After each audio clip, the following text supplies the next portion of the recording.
Boa noite, igreja. O pastor Marcos está aqui conosco agora à noite, mas ele esteve esse final de semana lá em Jacareí, com o acampamento de homens, o retiro de homens da convenção. Ele foi o preletor, e pelo que eu fiquei sabendo foi uma bênção, ele foi usado por Deus. E de manhã o Erlon já ocupou esse espaço. Agora eu tenho a honra de estar aqui, como o pastor colocou, pedindo para que Deus me use. Mas era uma preocupação nossa se o pastor chegava a tempo, se teria uma noite agradável, porque a gente sabe que retiro de homens, né? Às vezes tem alguns contratempos, né? O pastor não dorme direito. Então, por isso que nós estamos tentando substituir o pastor aqui, né? De manhã já tivemos uma mensagem que foi muito boa, agradável. Eu exorto os irmãos a estarem assistindo o culto da manhã pela internet, onde o Erlon ele nos trouxe a mensagem de 1 Tessalonicenses 5,17. Orai sem cessar, em tudo dai graças, porque esta é a vontade de Deus em Cristo Jesus para conosco. E nós sabemos que nós, por natureza, nós somos ingratos. Por natureza nós somos ingratos. Nós reclamamos, nós questionamos, mas nós estamos aqui numa prática. Estamos aqui para crescer. E assim eu espero que a gente possa crescer. Eu tenho lutado muito por isso. Eu sei que eu não vou atingir a perfeição, mas eu luto para que eu me assemelhe cada vez mais ao Senhor. E hoje, agora à noite, eu queria conversar um pouco com os irmãos sobre um texto que está lá em Lucas 17, muito conhecido, principalmente nesse período onde nós estamos comemorando o Dia de Ação de Graça.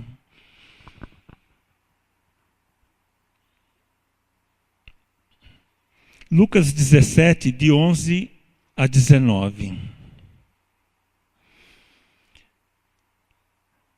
É a parábola dos 10 leprosos. Eu sei que é bem conhecido, mas que o Senhor fale através dessa leitura aos nossos corações. Então, Lucas 17, de 11 a 19, diz: E aconteceu que, indo ele a Jerusalém, passou pelo meio da Samaria e da Galileia. E entrando em certa aldeia, saíram-lhe ao encontro 10 homens leprosos, os quais pararam de longe. E levantaram a voz, dizendo: Jesus, mestre, tem misericórdia de nós. E ele, vendo-os, disse-lhes: Ide e mostrai-vos aos sacerdotes. E aconteceu que, indo, ficaram limpos. E um deles, vendo que estava são, voltou, glorificando a Deus em alta voz. E caiu aos seus pés com o rosto em terra, dando-lhe graças. E este era samaritano. E respondendo Jesus disse: Não foram 10 os limpos? E onde estão os 9?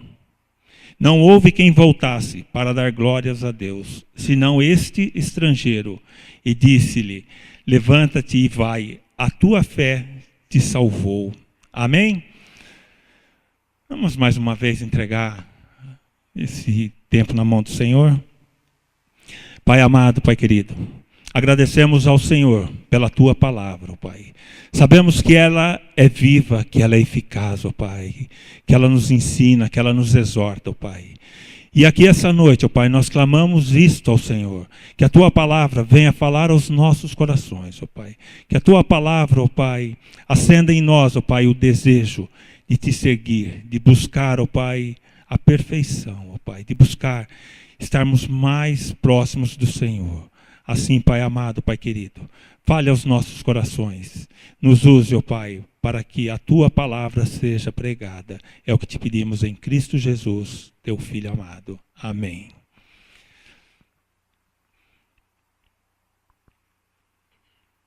Irmãos, hoje,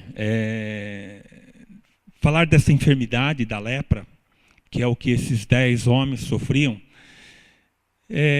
a gente quase não ouve mais. Por quê? Hoje a medicina já encontrou o tratamento, a medicina já encontrou a cura para essa doença, mas naquela época, na época de Jesus, era diferente. As pessoas que eram consideradas leprosas, elas eram isoladas e a lepra não tinha cura. Nem tampouco remédio que pudesse aliviar as dores, aliviar as chagas. Agora hoje, o tratamento é simples. É um tratamento com duração de 6 meses a 6 anos. E o paciente vai para casa, ele se trata em casa. E assim que o paciente recebe a primeira dose para essa doença, ela deixa de ser contagiosa. O que não acontecia na época. Era uma doença extremamente contagiosa. Lá em Levíticos 13, não precisam abrir, eu fiz um resumo, mas Levíticos 13 ele nos mostra qual que era o procedimento quando a pessoa era considerada doente de lepra. Diz assim: assim que aparecia algum sintoma na pele, tais como inchaço, erupção ou manchas brilhantes, a pessoa deveria ser levada à presença do sacerdote, que iria examinar a pessoa, e esta deveria ficar por 7 dias isolada. Caso não houvesse alteração no quadro da pessoa, seria necessário mais 7 dias de isolamento para constatar se era ou não lepra. Passado este tempo, o sacerdote examinava novamente a pessoa, se essas feridas haviam diminuído, se esses inchaços na pele tinham sumido, a pessoa era considerada pura, não leprosa. Mas, caso contrário, ela era considerada leprosa. E como era uma doença terrível, sem cura e contagiosa, desde o primeiro momento em que se constatava a doença, a pessoa era privada de conviver com outras pessoas. Ela era isolada, ela passava a viver em cavernas ou vilas próprias para pessoas leprosas. E ali, irmãos, era leproso cuidando de leproso. Era doente, sendo a única esperança do doente. Ninguém aparecia para cuidar. Ninguém aparecia para trocar curativos. Ninguém aparecia para dar qualquer remédio que pudesse aliviar essas dores. E como nós sabemos, judeus e samaritanos, eles se odiavam. Mas ali, naquela vila, quando as pessoas eram condenadas a se isolarem, era judeu cuidando de samaritano e samaritano cuidando de judeu. A dor, a desesperança os unia. Além do abandono, nós aprendemos que o ser humano ele é orgulhoso. Mas nessa hora, todo orgulho cai por terra. Porque os irmãos sabem como que era essa doença naquela época. Precisavam de ajuda um dos outros. E a única ajuda que eles tinham era com o outro doente. Aquela ajuda era o único conforto que eles tinham. Até para as suas necessidades básicas. E mais, se não bastasse a dor física, se eles precisassem sair da vila para ir ao encontro de alguém, se eles precisassem sair daquele local onde eles estavam isolados, eles deveriam tocar um sino e gritar, impuro, leproso, para que as demais pessoas soubessem que eles estavam contaminados com lepra. Podemos imaginar o quanto isso era humilhante, o quanto isso deveria doer naqueles corações, muito mais do que a dor física. Tanto que, como nós lemos, eles foram ao encontro de Jesus, mas eles pararam de longe, eles não se aproximaram, eles gritaram com Jesus, porque eles sabiam da situação deles. E isto foi relatado no livro de Lucas. Lucas era médico, e Lucas soube muito bem relatar essa parábola. Ele sabia o que era ser leproso naquela época, o que era ter essa doença. Bom, mas caso acontecesse de milagrosamente algum daqueles doentes se achar curado ou ter seu diagnóstico errado, o que ele deveria fazer? Ele não poderia simplesmente sair dali, da onde ele estava, e se misturar com a comunidade, com o povo. Ele não poderia. Ele precisava passar por um procedimento. Também lá em Levíticos 14, de 1 a 32, diz: a pessoa que foi curada da lepra deveria se apresentar ao sacerdote. E do lado de fora do arraial, quer dizer, a pessoa não poderia entrar no templo, na comunidade. Ela tinha que ficar do lado de fora. Se a praga estivesse curada, então seria dado ordem para que se cumpra um ritual de purificação, com aves vivas e limpas, com pau de cedro, estofo, carmesim e isopo. Aí sim, a pessoa que foi purificada poderia entrar no arraial, mas ela ainda não estava permitida entrar na tenda, na sua casa, na sua tenda. Ela deveria aguardar mais 7 dias. Passados esses 7 dias, ela deveria raspar todo o corpo, toda a pele do corpo, cabelo, se apresentar novamente ao sacerdote. Daí sim, se realmente ela estivesse curada, se o sacerdote não encontrasse nenhuma mancha, nenhuma ferida, ela estaria declarada como pura novamente. Ela poderia fazer parte da comunidade. Aí nós lemos que 10 homens, eles estavam lá na vila e saíram de encontro a Jesus. Eu acredito que naquela vila deveriam ter mais do que 10. Mas a verdade é de que eles, os 10, os leprosos, e como eu acredito que outros mais, eles viviam afastados da sociedade. Né? Ninguém cuidava deles, ninguém se aproximava, ninguém tratava. E esses homens, a vida deles era aguardar pelo fim, pelo pior. Eles viviam privados de tantas coisas, afastados do convívio social. E como eu já falei, a dor emocional de nem a família poder se aproximar. Porque se a família se aproximasse para prestar um consolo, um conforto, a família, aquele que se aproximou, poderia ser contagiada com a lepra. Aquele local era um local de gritos, de gemidos. Esses homens eram excluídos, desvalorizados, eles eram esquecidos. Mas eis que uma luz surgiu. Eis que uma esperança apareceu. A palavra não relata como, mas eles ficaram sabendo que por aquela região tinha um homem, Jesus, e esse homem era capaz de curar, esse homem era capaz de transformar, esse homem poderia devolver a esperança. Mas como que eles, esses homens impuros, proibidos de se relacionarem, de conviverem com outros, como é que eles iam chegar a Jesus? Como eles podiam ter acesso a Jesus? Sendo que onde Jesus estava, muitas pessoas perseguiam, muitas pessoas estavam próximas de Jesus.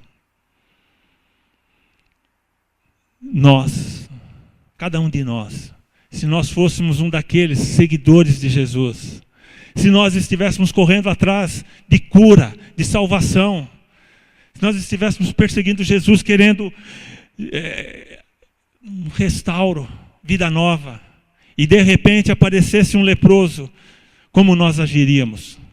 Qual seria a nossa atitude?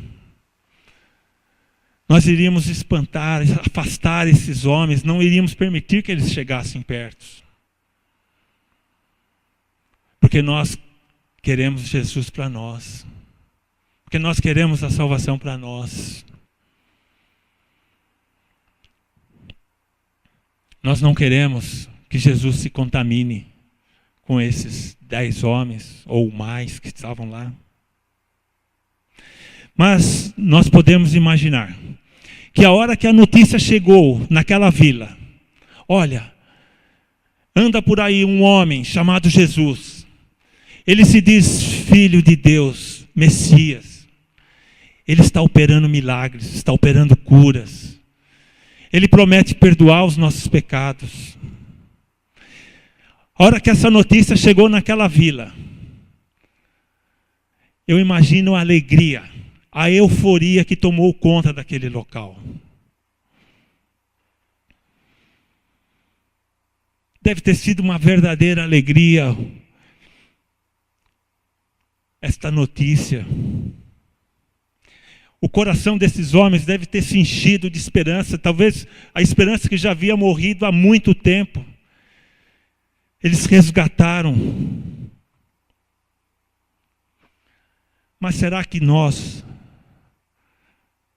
por vezes, ou por algum instante, nós não vivemos da mesma maneira que esses homens que estavam reclusos lá, desses homens que estavam isolados? Será que às vezes nós também não estamos lá desesperançados, sofrendo? Será que às vezes nós não estamos lá também achando que a nossa vida não tem mais jeito? Que nós somos um caso perdido?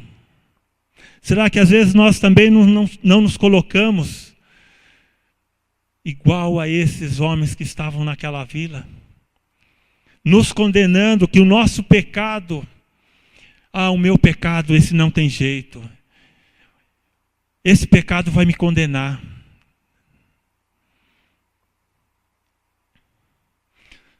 E com isso, será que nós não nos entregamos a uma vida ingrata, uma vida miserável, sofrida?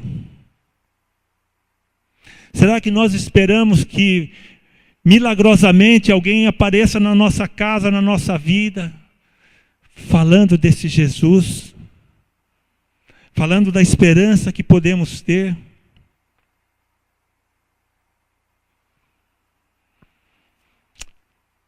Se você já passou por isso, eu acredito que não, mas se você está vivendo dessa maneira,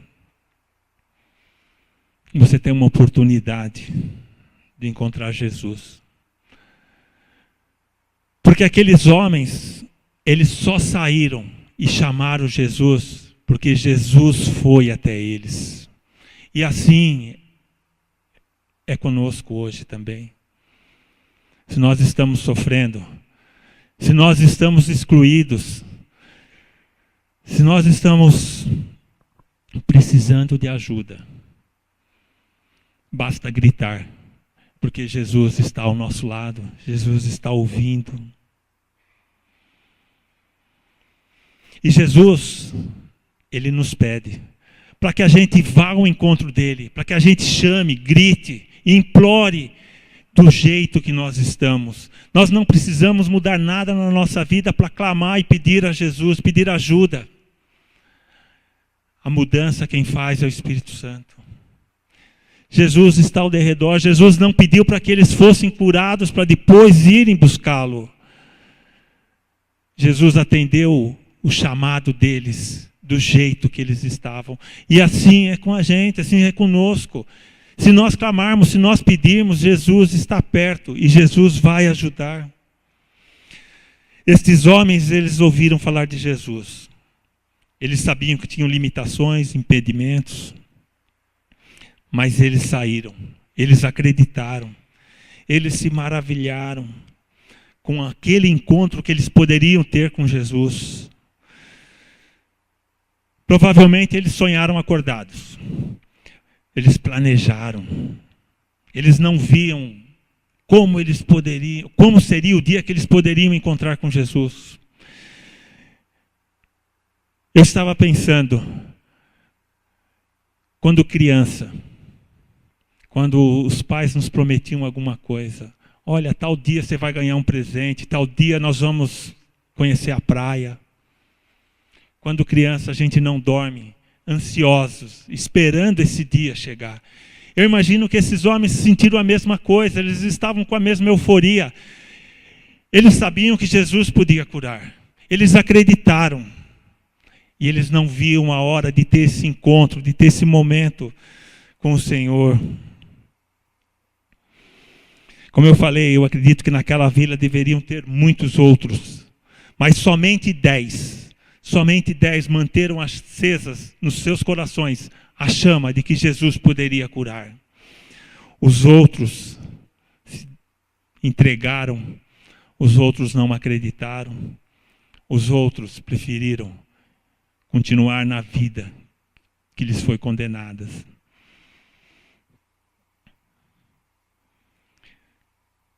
Esses homens, pelas leis, eles não poderiam se aproximar de outra pessoa, muito menos de Jesus, que era puro, que era santo. Mas eles não deixaram de sonhar, não deixaram de ter esperanças. E assim, irmãos, muitos ainda hoje se perdem. Muitos ainda hoje não buscam Jesus porque se acham impuros, porque se acham pecadores. Muitas pessoas desistem de entrar por aquelas portas e vir buscar ajuda aqui dentro. Aonde, para eles, aonde, para os perdidos, aqui é local de gente santa, de gente pura.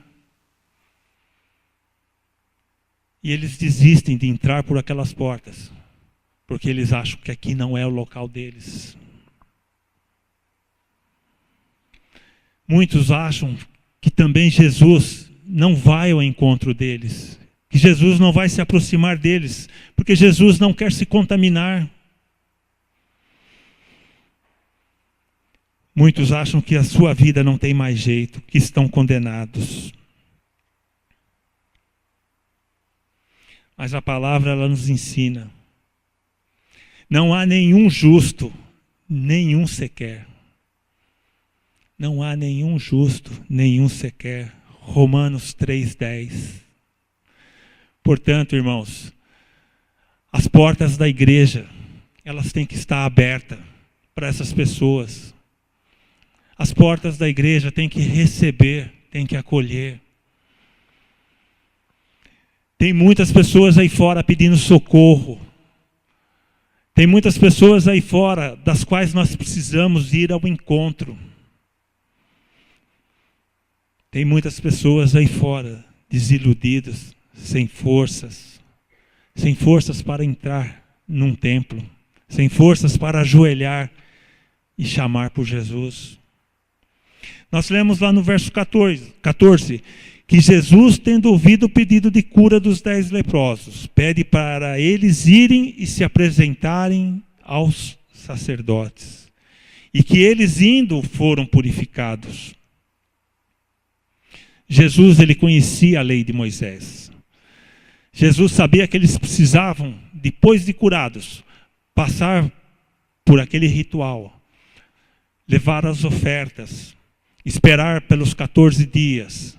Jesus sabia disso e Jesus não queria transgredir a lei.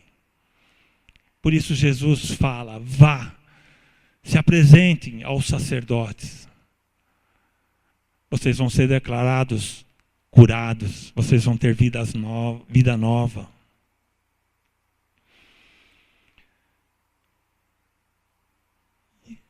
E eles foram. Eles foram ao encontro dos sacerdotes. Mas eles andando, de repente um olha nas suas mãos, as feridas já não estavam mais ali. Ele é emocionado, ele olha para o amigo, para falar para o amigo: olha, estou curado. Aí ele olha para o amigo, mas você também, as suas feridas não estão mais em você. Aí um olha para o outro, mas você também está curado. É assim que Jesus age nas nossas vidas. Jesus nos cura, Ele nos purifica, Ele nos limpa. Mas às vezes nós temos outros compromissos. Às vezes nós somos empurrados por uma sociedade que nos cobra, Esses homens, eles estavam não sei há quanto tempo naquela vila, não sei quanto tempo eles estavam condenados ali naquele local. Agora que eles se viram limpos, puros, agora que eles podiam assumir novamente a vida, assumir os seus compromissos. Provavelmente tinham jovens ali no meio que precisavam ainda ganhar o pão, precisavam correr atrás de promoção, precisavam lutar, precisavam terminar os estudos, precisavam crescer profissionalmente. Voltar, agradecer a Jesus, ou irem ao sacerdote, obedecerem às leis e ganharem tempo, serem considerados puros, poderem voltar para suas vidas normais. Bem provavelmente, eu acredito que eles agradeceram. Agradeceram queimando as ofertas, seguindo a religiosidade, levando as aves, passando pelos sacerdotes. Mas um deles, o estrangeiro, o samaritano, a hora que ele se viu curado, livre daquele mal, livre daquilo que ele buscava, daquilo que ele clamava, daquilo que ele pedia, daquilo que ele vinha à frente e orava, intercedia por cura. A hora que ele recebeu aquilo, qual era a ação dele, qual a atitude dele? Ele continuava em direção aos sacerdotes, ou ele voltava a Jesus, se colocava diante de Jesus, se ajoelhava aos pés de Jesus e agradecia? Somente um. Ele voltou e agradeceu. A gratidão, segundo o dicionário, significa qualidade de quem é grato, reconhecimento, sentimento de lembrança e agradecimento por um bem recebido, ato de reconhecer alguém por uma ação ou benefício alcançado. A gratidão é um dos sentimentos mais nobres. É um sentimento puro. Pessoas gratas são mais felizes. Elas sabem valorizar o que têm. E esse que voltou, ele voltou para agradecer, em reconhecimento ao que ele conseguiu, ao que ele alcançou. Depois, ele tinha que passar pelo ritual, ele precisou se apresentar aos sacerdotes. Mas primeiro, ele agradeceu àquele que o ajudou, àquele que fez a obra. Nós oramos agora pelo Paulo aqui, em agradecimento. Não foram os médicos que resolveram o problema do Paulo. Não foram os médicos que curaram, que salvaram a vida do Paulo. Quem fez isso foi o Senhor. Porque se o Senhor não agisse na vida do Paulo, se o Senhor não agisse na vida dos médicos, a salvação não acontecia. Esse que voltou, ele voltou para agradecer, porque ele tinha um coração quebrantado. Ele sentiu gratidão por aquele que fez algo, por aquele que o tirou daquela vida miserável, por aquele que o levantou, o resgatou. Agora, irmãos, eu queria fazer um exercício. Com base nesse relato, eu queria que cada um de nós nos posicionasse, hoje, nesse instante, Como você se vê? Em que lugar, de qual pessoa você se identifica? Você se identifica com aqueles prováveis outros, além dos 10, que nem saíram da vila, que nem foram ao encontro de Jesus, que se mantiveram lá presos, sem esperança? Ou você se identifica com aquele de que de alguma maneira, de alguma forma, a palavra não relata, mas nós sabemos que aconteceu, com aquele que foi lá levar as boas novas, com aquele que foi lá proclamar Jesus para aqueles necessitados? Será que você se identifica com esse? Também teve os 9 que foram curados, mas não voltaram, porque a religiosidade a qual eles estavam presos os mandava ir e se apresentar aos sacerdotes. E teve aquele que voltou para agradecer.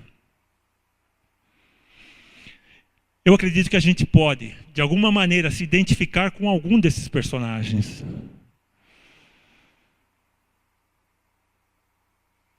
Eu acho que cabe a nós nos situarmos. Cabe a nós nos analisarmos, nos colocarmos diante do Senhor e buscar mudança para as nossas vidas, buscar crescimento, buscar um coração agradecido a Deus pelo que Ele fez, pelo que Ele faz e pelo que Ele fará. Você tem vivido uma vida religiosa ou uma vida cristã? Você realmente é grato a Deus por tudo o que Ele fez na sua vida, por tudo o que Ele faz e por tudo o que Ele fará? Você tem buscado as bênçãos de Deus ou o Deus das bênçãos?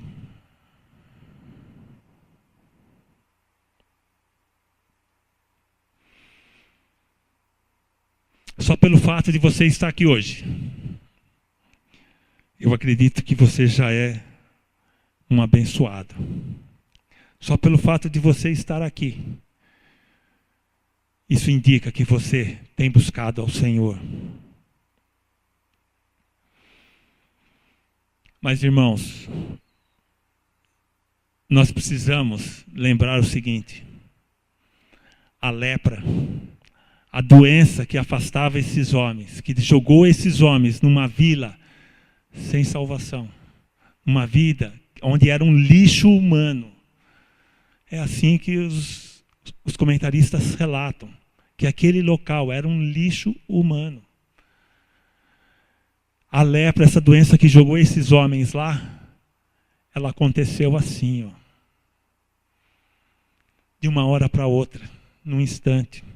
Então, nós precisamos cuidar, porque seja como nós nos identificamos, nós temos que nos cuidar, para que nós também não venhamos a ser jogados nesse mesmo local. Se nós dermos tréguas ao inimigo, se nós relaxarmos na nossa vida espiritual, se nós não tivermos um coração grato ao Senhor, o inimigo vem fazer morada nos nossos corações e ele vai nos empurrar para esse abismo, ele vai nos empurrar para uma vida leprosa, condenada.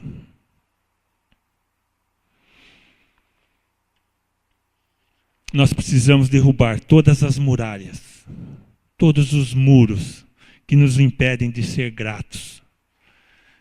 Precisamos derrubar todos os muros que nos impedem de nos achegarmos ao Senhor, de nos achegarmos a Deus com o coração grato, mas com aquela gratidão, não com aquela gratidão que nós aprendemos com os pais ou com os professores. Obrigado. Não é essa gratidão que Deus quer de nós. Nós precisamos nos achegar a Deus com o coração gratos, mas gratos de verdade. E vivemos uma vida de gratidão. Amém? Eu só queria, para encerrar,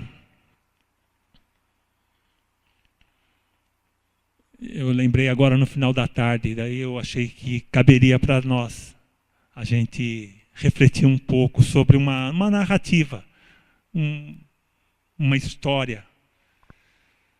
Diz o seguinte: numa típica tarde de sexta-feira, quando eu retornava do serviço, liguei o rádio do carro e escutei uma notícia. 3 pessoas morreram de um vírus desconhecido. Passei o final de semana com a família, tranquilo. Na segunda-feira, ligo o noticiário. Já não eram 3 mortos, mas 30 mil mortos. Na terça-feira, a notícia é a mais importante do noticiário mundial. Todas as autoridades mundiais se perguntam: o que faremos? Quarta-feira, de repente, nova notícia: a Europa fecha suas fronteiras. A França não recebe mais voos vindo da Índia, nem de outros países onde pode ter se espalhado o vírus.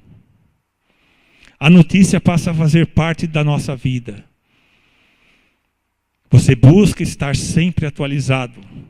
Então chega a notícia que ninguém queria ouvir. Morreu uma mulher na França, infectada com o tal vírus.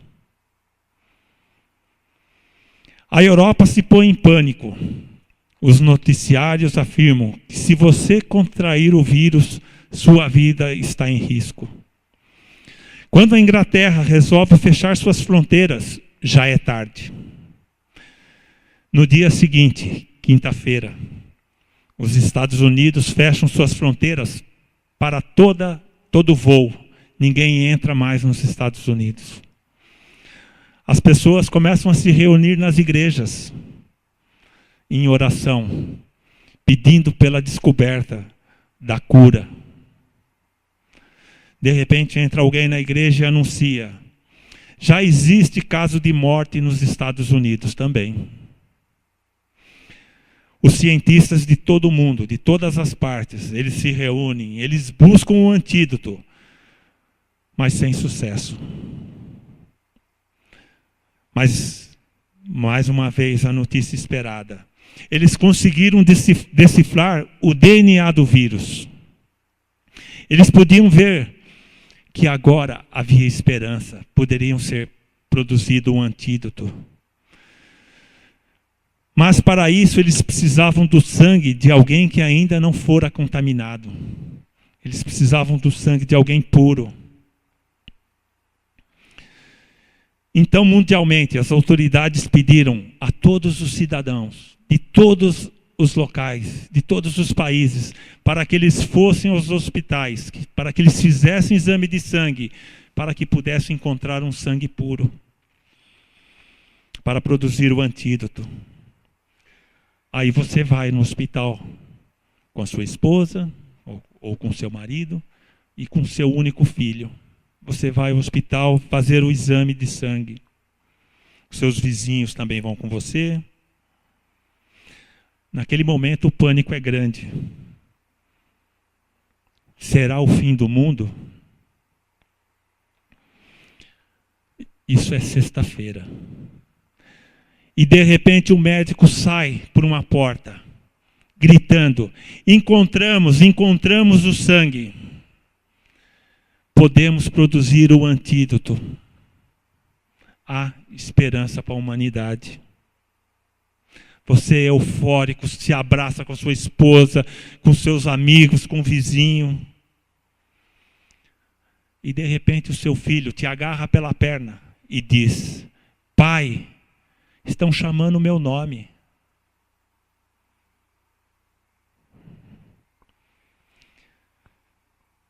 Antes de qualquer ação sua, antes de que você pudesse ter qualquer reação, Os médicos chegam, pegam seu filho, levam para uma sala. Então você grita: esperem, o que vão fazer com meu filho? O médico responde: pessoas no mundo inteiro estão morrendo. Não podemos perder tempo, nós precisamos do sangue do seu filho. A essa altura, a descoberta do antídoto, a descoberta de um sangue puro, correu o mundo.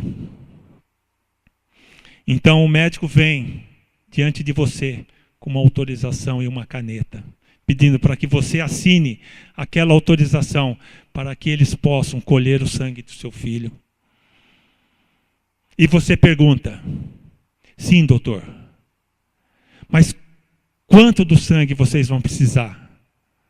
Que quantidade vocês vão tirar do sangue do meu filho? O médico lhe diz: nós precisamos de todo o sangue do seu filho. Você ainda tem tempo de entrar no quarto, abraçar seu filho. Quando você começa a sair, o seu filho grita: pai, aonde você vai? Você está me abandonando? Você ainda volta e fala para o seu filho: filho, eu te amo. Jamais iria permitir qualquer coisa ruim a você que não fosse para o bem.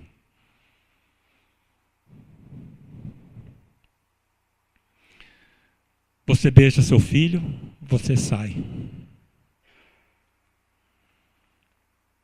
As autoridades do mundo inteiro, em gratidão, em honra, elas declaram: domingo nós vamos fazer um ato em honra àquele menino, aquele que deu o sangue para salvar a humanidade. Tudo preparado. Em todos os locais, as autoridades espalharam cadeiras, montaram palanques. Ia ser uma festa, em gratidão, em honra àquele que trouxe a salvação. Mas, para surpresa, alguns preferiram assistir pela televisão. Alguns preferiram passear. Alguns preferiram descansar. Muito poucas pessoas compareceram para agradecer. Para serem gratos com aquele que salvou a humanidade. Que nós sejamos cobertos pela paz, pelo amor e pela misericórdia do nosso Senhor Jesus Cristo. E que nós tenhamos um coração grato. Um coração grato, mas grato a Deus, que nos deu a vida de seu Filho, seu único Filho, para nos salvar. Que não seja um dia de ação de graça, mas que seja todos os dias de ação de graça. Que nós sejamos gratos todo instante, porque coisas para agradecer nós temos, motivos de gratidão nós temos. Falta a nós somente admirarmos tudo aquilo que o Senhor fez por nós e termos um coração gratos ao Senhor. Vamos praticar a gratidão. Vamos agradecer. De manhã nós pudemos ver um filminho, né? Desde a hora que a pessoa se levanta até a hora que a pessoa vai se deitar. Por quantas coisas que acontecem na nossa vida e nós não percebemos, não somos gratos por essas coisas. Eu mesmo preciso praticar muito a gratidão. Relatando para finalizar. Quinta-feira à noite. Minha netinha estava em casa, a hora que ela foi embora, fui levar ela até o carro. Ela olhou para o céu: vovô, olha a lua. A lua estava maravilhosa, bonita.